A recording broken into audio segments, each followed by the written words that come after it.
Hi, everyone. I'm so happy to have you joining us today. Welcome to this conversation around cultivating social circles and supporting your child living with Duchenne. I want to thank Dr. Stacy Feuer and, of course, our engagers, Josh, Diane, and JB, for being here to share their experiences for SareptaCircle and be a part of this discussion. They are being compensated by Sarepta for their time with us today. As a reminder, the information that we're going to share with you is provided by Sarepta for educational purposes. It's not intended for medical advice. For medical advice or treatment-related questions, we do ask that you speak to your healthcare team. The event will not discuss information regarding specific products, trials, or studies that are run by Sarepta. For specific information to that, we do direct you back to your healthcare team, or of course, you can always visit clinicaltrials.gov. We'll be here for about 30 minutes, and the time will surely fly. We will be taking questions throughout the event. We did try and take some questions prior, but if you do have questions, please do put them in the chat.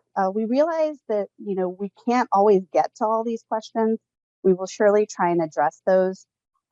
If you do have questions following the event, you're welcome to email us at advocacy@sarepta.com.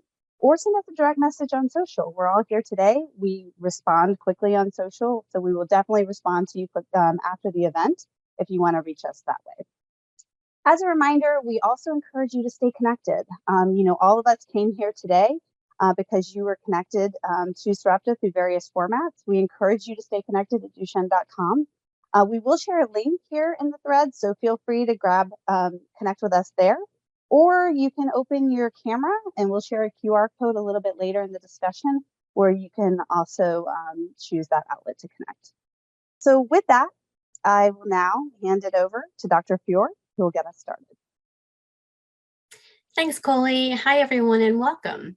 My name is Dr. Stacy Feuer, and I'm a clinical health psychologist in the Chicago area. I work with individuals who live with chronic medical conditions and especially rare and genetic diseases.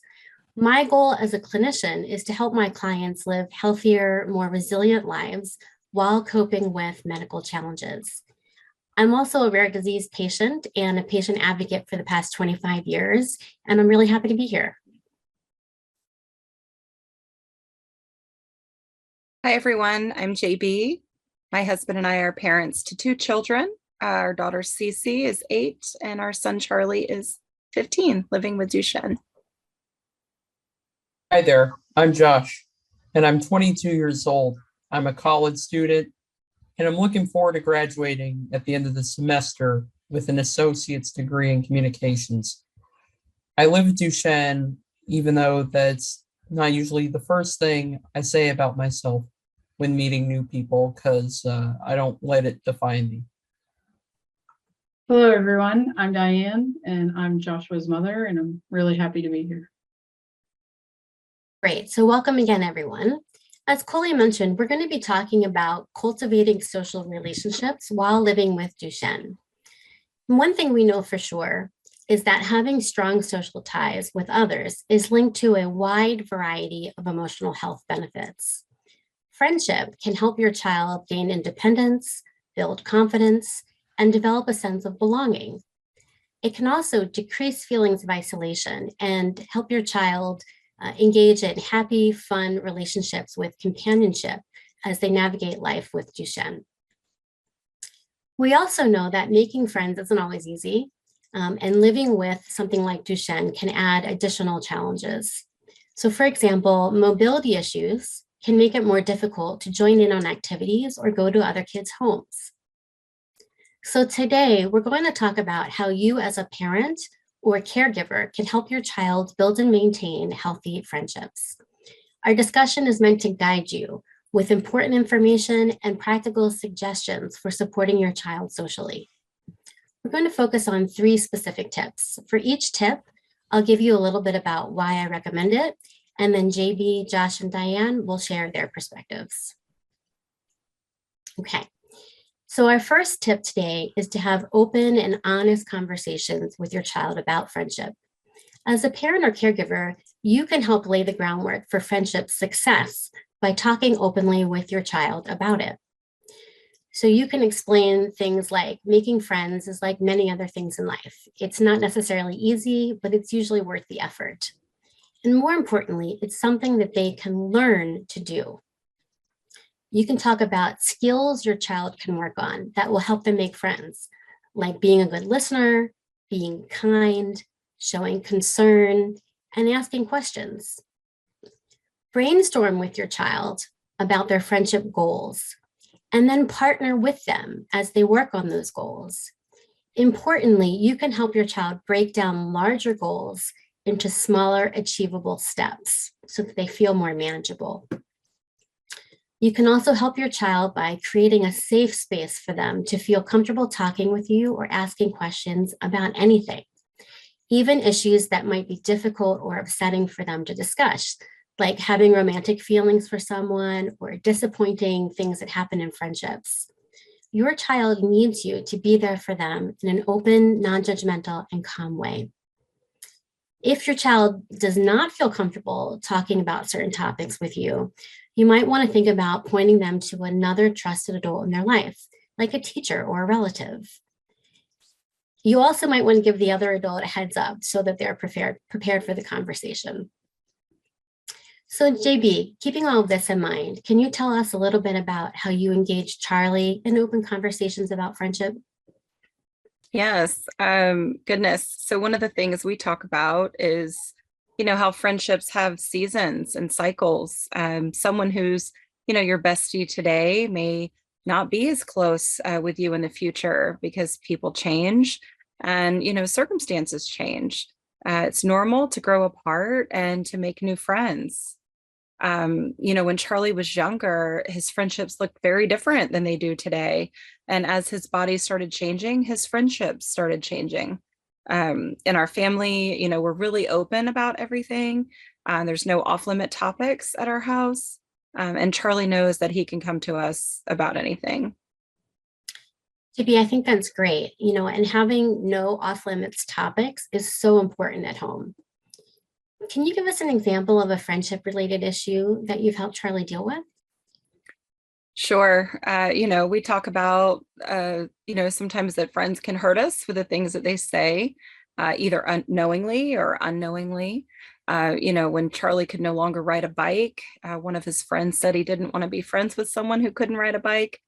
And comments like that, they really sting. When that happened, we talked to Charlie about how you can control or you can't control what other people say to you, but you can decide who to spend time with and spend time with friends who appreciate you for what you can do rather than judging you for, what you can't do. People say hurtful things, whether you have someone living with Duchenne or not, right? We all have to decide for ourselves, who and how we're going to respond to these people. And that's something we talk about a lot in our family. I can't keep him in a safe bubble, where everything's going to be okay. And he has to figure some things out. My job is to give him the tools to do that. Absolutely. And, understanding what's in our control and not in our control is such a great skill for you to teach him. It's really great. JB, I also hear that you have a great tip for sparking conversations at the dinner table with your family. Can you tell us about that? Sure. It may seem a little silly, goofy. We have a deck of cards on the kitchen table, the what if deck. There's a relationship deck and an emotion deck. These cards, they have open-ended phrases that can be used as really jumping off points for conversation. And the cards help get, important conversations started. Before we had the cards, I would write open-ended questions on popsicle sticks and put them in a jar. It's kind of a fun way to start talking about hard topics. Yeah, I really love that idea of using conversation starters like that. Having prompts like that can really open up conversations. It's great. So Josh, sometimes it can be hard for young people to talk to their parents about issues like crushes or dating. How do those conversations go in your family? Well, I talk pretty regularly to my parents about my friends, and I'm pretty much able to talk to them about anything. And we have talked about dating. And I've had conversations about things like having a crush on somebody with my parents. However, I personally have never gone on a date before. The advice they've given me is just, start dating when it feels like the right time and when I feel ready, which I think is helps a lot. And as I've gotten older, my parents been talking with me about dealing with things on my own, and I know I can always go to them for advice. That's great, Josh. Thank you for sharing that. Diane, as Josh's mother, do you have anything to add to that? Mostly I think of, I'm a teacher and I've taught health education. So I've talked to young people about difficult or sensitive topics. And I felt like that would make it easier when I talked to Josh. But for the most part, I had to remind myself with my own son that it wasn't about me, that it was about him. And I had to try to stay unemotional because it's very difficult to backtrack if you overreact to a situation. So I try not to do that. And I try to just let him know that he can bring up anything with us and we'll talk to him about it. Sometimes I bring it up by talking about things that I went through at his age. So I think if you bring it up and your child doesn't want to talk about it, I wouldn't push it. I would just let them know that you're there, and whenever they're ready, you're available to answer any questions that they have in the future. Yeah, I think that's great advice, Diane. And it sounds like you're really good at letting Josh go at his own pace, which is really important. And of course, the conversation topics can change as our kids get older. But if you're creating a safe space for them, it makes it easier for them to talk to you about their concerns and disappointments and questions, no matter what age they are. So that safe space really sets the tone for all of that, no matter how old they are. Okay, so let's take a minute here and answer any questions. Thanks, Dr. Feuer. We, thank you to the group just for your advice kind of on how to encourage really the right environment for this dialogue. We did have a question that I think could be relevant here. And maybe Diane, you could help us with this one. As the mother of an older child, what advice do you have for parents and caregivers with younger children who about having open conversations about friendship? My advice with these conversations is to have them in an age appropriate way. And the way you know whether it's age appropriate is because usually your kids bring it up, they ask the questions. And if I've always been taught, if they can ask the question, they're ready for the answer. So just be honest and give them the answer to their question. I also think ask questions of them, listen, empathize, and also brainstorm with them. Let them know that they're capable of figuring some of these things out, and to try to let them come up with solutions. Probably the most important thing is to let your child know that they can come to you at any time with any question, that you're always there for them. Thanks, Diane. With that, I guess we'll go to tip number 2. Thanks, Coley, and thanks, Diane. I agree with you. When your child knows they can come to you, they probably will. So the more we can set that tone as we're talking about, the more likely they are to come to you spontaneously.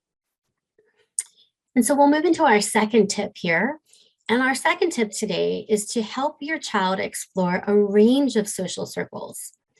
So as we know, opportunities for friendship exist in many different places, in school, in the neighborhood, through different activities, and even online these days with age-appropriate supervision. So children can also find connection with peers in the Duchenne community.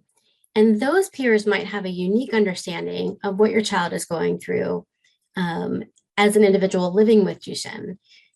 They can share their experiences and provide support with things like isolation and uncertainty, which are often big issues in the rare disease community, and helping with things at school that they need help coping with, and even life hacks.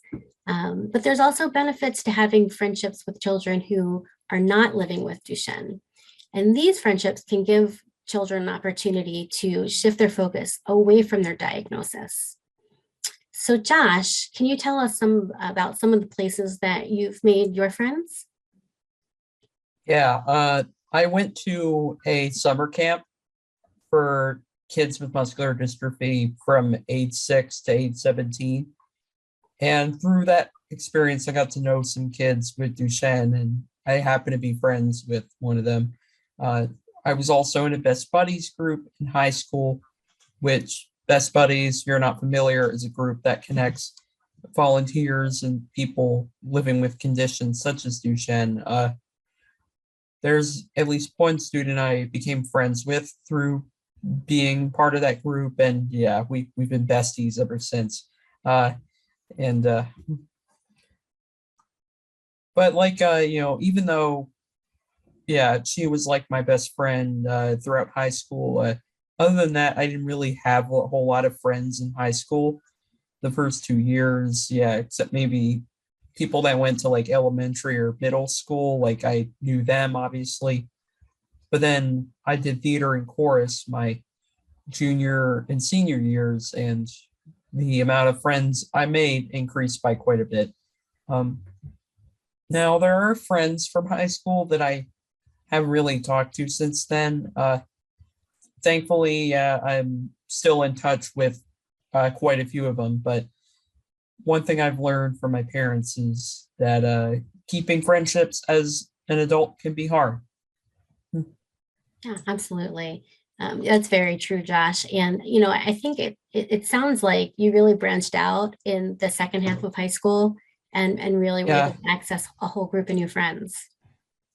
yeah, and also I think being in journalism and media productions that helped as well, because Mhm. there's some people I'm still in touch with that were in those classes. Yeah, so those common interests really helped pave the way, didn't they? Yeah. Yeah, that's great. Josh, what are your thoughts about being friends with someone who lives with Duchenne? I mean, it definitely helps you feel seen and less alone. Uh, but at the same time, there actually have been times where I've been invited to join a social group for people with Duchenne that I tend to turn it down because I have different interests. Because I don't let Duchenne define me, and just because someone else has it doesn't mean I'm necessarily going to have like other things in common. So I prefer to be friends with someone who I can talk to about things like music. That's like one of the main things that brings me to other people, and also like journalism and things like that. That The one friend that I met at camp who has Duchenne, that's not like the first thing we talk about. Like he actually is like really into like food and cookings, and I'm into that as well. So that's one of the main things we talk about. Yeah. Thanks, Josh. I really appreciate you talking about that. Diane, what are some of the ways that you've helped Josh explore a variety or range of social circles? I say we've tried to get him involved in any opportunity to form friendships, and like MDA camp is one of them. And he also has autism, so we had him in a social group for kids with autism when he was younger, and he's still actually friends with a lot of those kids, and many of them go to the same college that he goes to, and one's going to graduate with him this May. So that's kind of cool. And he's also made his own friends online. He has a YouTube channel, and people reach out to him through YouTube, and he even, he made a friend on his own and he collaborates with them on videos. So that's pretty neat. That's pretty cool. Diane, how do you help make sure Josh is safe with online friendships like that? The first time Josh chatted with that friend, I just asked if I could join on the Zoom chat just to say hi. And with an online connection like that, you're never sure who it is, and you want to make sure that it's not, you just can't be too careful. And Josh didn't mind me joining in, and neither did his friend. He thought it was great that someone was looking out to make sure that it was a safe connection. Yeah, I think especially in the rare disease community, those online connections can be so important, but it's equally as important to make sure that they're safe, like you're doing, for sure. JP, I'd like to bring you in here. What are some of Charlie's social circles, and how do you help him explore those? Sure. My husband and I, we've been really strategic with the kind of community that we build for Charlie, and wanting him to have a social group really of our own design, one that's, created because we want him to spend time with people who bring positivity into his life. And, Duchenne can be isolating. We don't want Charlie to be isolated. Yeah, for sure. It can be really isolating. So do you think that school has been a source of friendship for Charlie then? It has, but maybe not in the way that you might think. Charlie's homeschooled, so he's not around, peers every day in the classroom. But the homeschool community is really social. We have a lot of opportunities to get together in a co-op setting, and he has friends through that. He also spends time, with the homeschool friends, with online gaming groups, and I am part of a network of moms. We decide that we're okay with our friends or kids gaming together, but no outsiders are allowed because, stranger danger, that kind of thing. But we also do backyard movie nights with friends. Having them over to our house really eliminates any of the accessibility issues and things that might arise for Charlie at other homes. Man, backyard movie nights sound like a lot of fun. We think so. Yeah. So you really have friends in the Duchenne community? Charlie is friends with a couple kids he's done clinical trials with. But other than that, he really doesn't have relationships with the other boys living with Duchenne. We want Charlie to connect and engage in other ways that are not, determined by his experience with Duchenne. Yeah, cool to see I'm not the only one here on that front. Absolutely. Well, then I think that's what we're talking about, right? It's important to have a variety of options, right? Choices. If you want to talk with somebody who has Duchenne, you can. If you want to not talk about and focus on your diagnosis at all, you can do that as well. So having those choices is really helpful, as we're hearing. So thanks, JV, and thank you everyone for sharing those experiences. As we can hear so far, helping your child explore their various social circles can really expand their opportunities and choices to make a range of beneficial friendships. And let's pause here again. Coley, do we have any other questions right now? Yeah, we do. We do have a question from the group around this topic, and I feel like JB, maybe you could address this for us.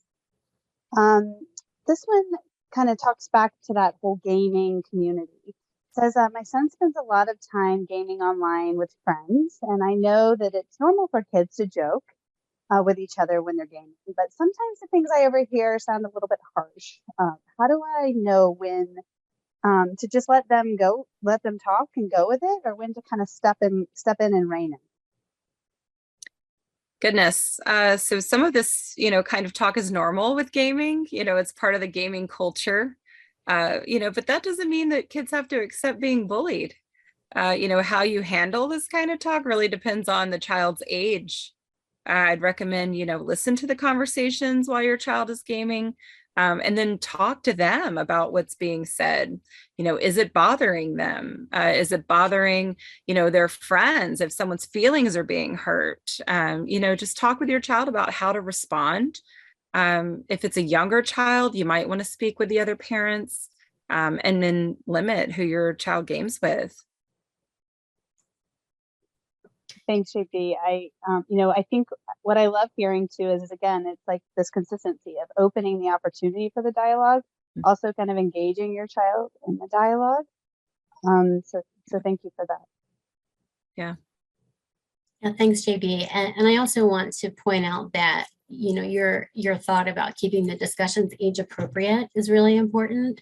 We don't want to overwhelm younger kids with too much information, and we don't want to underinform older kids that may need more specifics. So I think that's also a really good point. Okay, so our third and final tip today is to teach your child friendship self-advocacy skills. So we mentioned earlier that they can learn these things, and there are specific skills that can go with that. So self-advocacy, it really just means being able to speak up for your own needs or interests, which can be challenging for everyone to do. But it can be even more challenging for kids living with Duchenne because they may already feel like they stand out or they require extra accommodation. And they might even worry that speaking up for their needs will turn off friends and other people. So because of this, it's important to teach your child ways that they can advocate for themselves and take an active role in their friendships. Two ways that we can do this are through things like role playing and problem solving, which can each help your child strengthen their self-advocacy skills.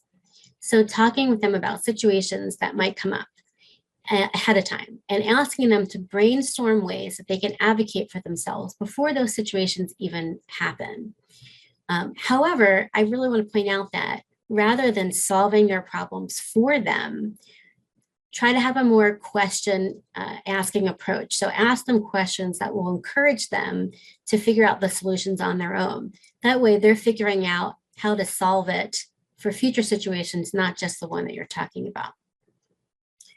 So Diane, keeping that in mind, how have you worked with Josh to develop friendship self-advocacy skills?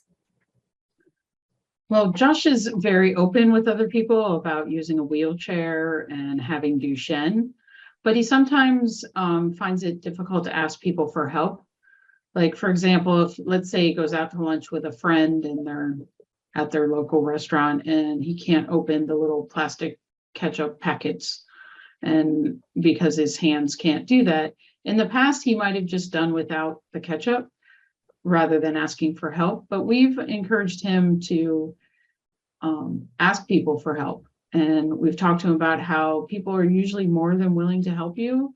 They just need to know how they can help you. So I think he's learned that by advocating for himself, he actually can be more independent and do more things on his own. Because if something comes up, he can always just ask for help. And I think he really enjoys that independence. Yeah, you bring up a really good point, Diane. I think too often, most of us underestimate how willing other people are to help us. And also your point about how asking for help can actually increase our independence, I think can be counterintuitive sometimes to think about, but it's so true. It's so true. So how else do you frame self-advocacy in your conversations with Josh? We try to help him take advantage of different opportunities. We talk to him about how if a friend invites him to do something that he can't do because of accessibility issues, instead of just saying no, he could offer an alternative. He could come up with something else. I love the backyard movie nights. That's the best thing. But recently, a friend from college asked him to go out to lunch with him, and he wasn't going to have his aide for long enough that day. So he said, well, he's probably not going to be able to do it. And so he and I talked about it, and I suggested that he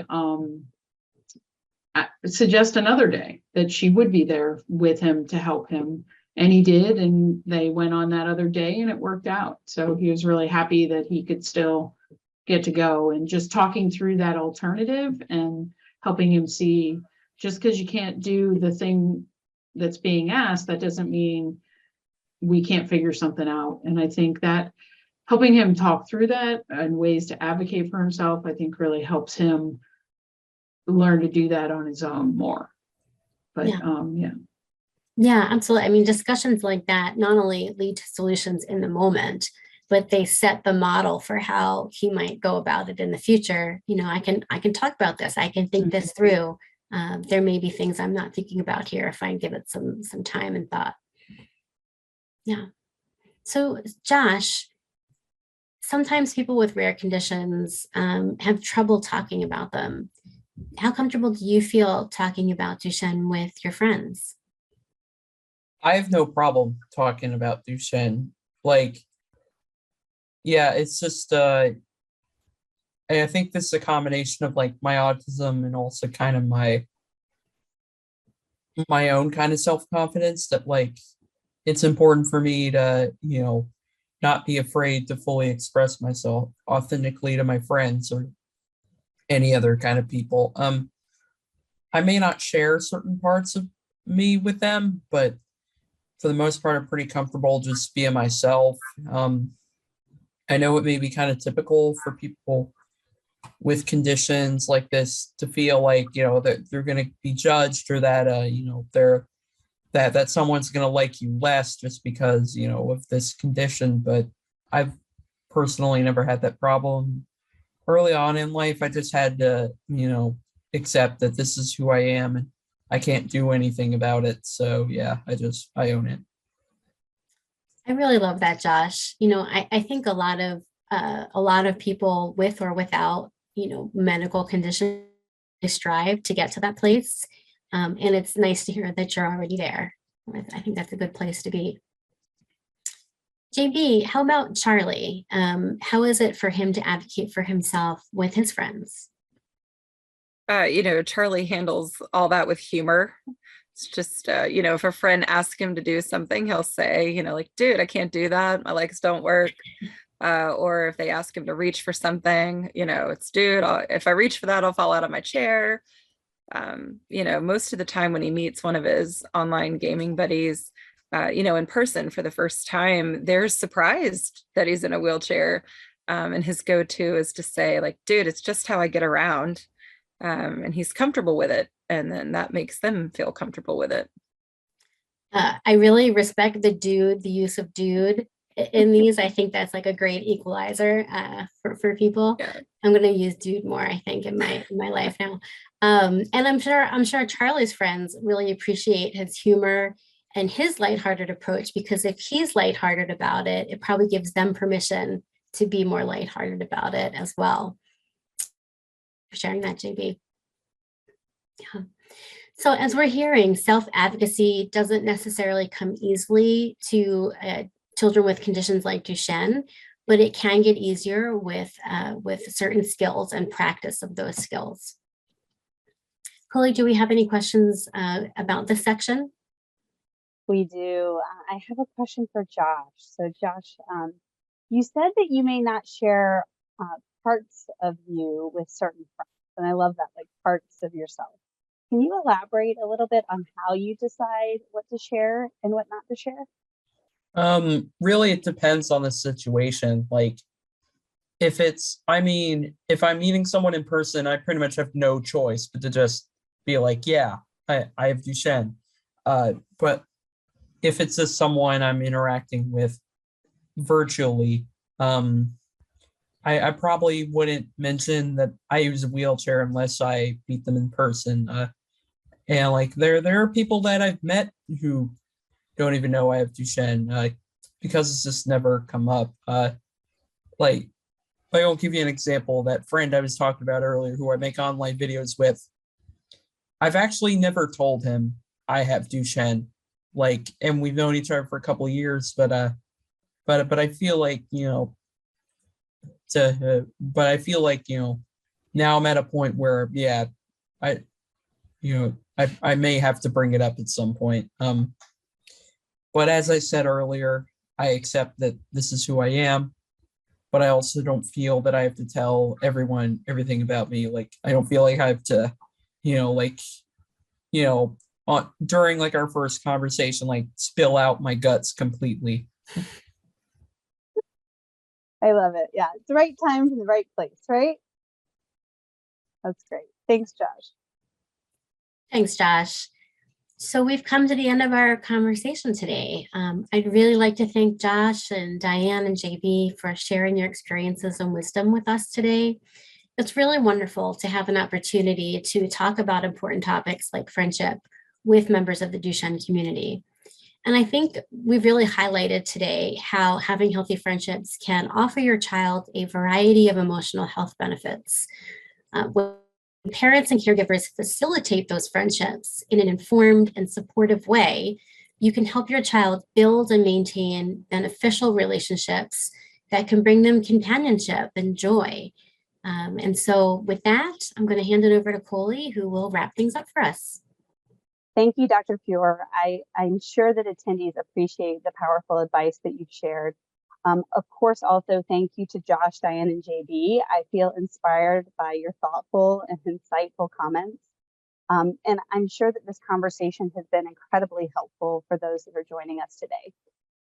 As a reminder, we want to encourage you all, if we didn't get to your question or you have another question that we didn't address tonight, feel free to email us at advocacy@sarepta.com. Also, here's a QR code for you to stay connected with us on Duchenne.com. Feel free to open your camera, scan that, and it'll keep you up to date on information, news, and future events. Always feel the opportunity to connect with us on social if you have questions that went unanswered today. So with that, thanks again for hopping on. Great to see everyone, and we hope you have a great day. Yeah. Thank you. Thank Thank you. you. Thank See you. you. Bye. Thanks. Bye. Bye. Bye.